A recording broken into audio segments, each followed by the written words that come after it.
For this election season to get over, to give the full credit that deserves for the administration, for you specifically for that, because it's really phenomenal what's going on now. Peace is breaking out and no one's paying attention. But I want to fast forward to something else, and that is Ice Cube has come out and he got a lot of blowback from it because he met with you and he said, I got this platinum plan. And you know what you did? You said, I'd like to hear about it. Let's meet. And you met, according to reports, you could nix it for about 3 hours. And you kind of endorsed it. The president talked about it in September.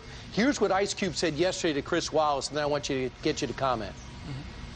They listened, heard what I had to say, and pumped up their plan and presented it to the people on September, I believe, 24th. I told everybody that, you know, I'm not playing politics with this.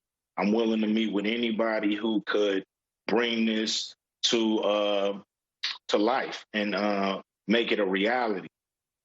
So, Jared, when did you realize this isn't just a celebrity coming forward? There was some substance to it, and why did you go forward with it? Why did the president go forward with it? So, look, there's been a lot of discussion about the issues that were needed in the black community for the last years, but particularly it intensified after the George Floyd situation. And, you know, you saw a lot of people who were just virtue signaling. They'd go on Instagram and cry, or they would, you know, put a slogan on their jersey or write something on a basketball court. And quite frankly, that was doing more to polarize the country than it was to bring people forward. You solve problems with solutions. And one of the things I respected about Ice Cube is he actually went and said, okay, what are the policies that are needed in order to solve the problems that everyone's complaining about? And he put forward his proposal. We were connected through some mutual friends, and we started some discussions. He came in to meet. We said, look, we've been working on our own plan to solve these problems. We got together.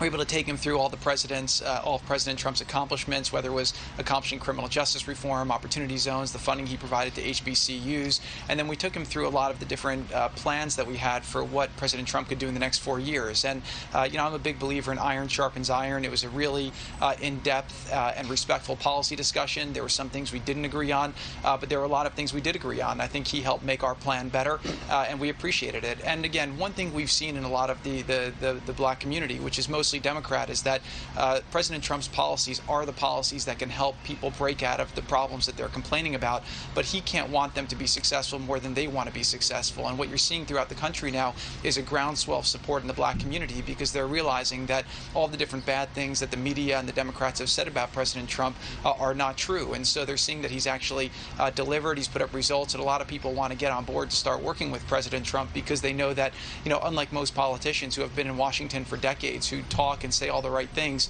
President Trump may not always say the right things, but he does the right things.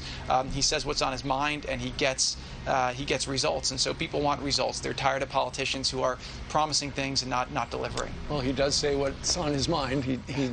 He's really good at that. Jared,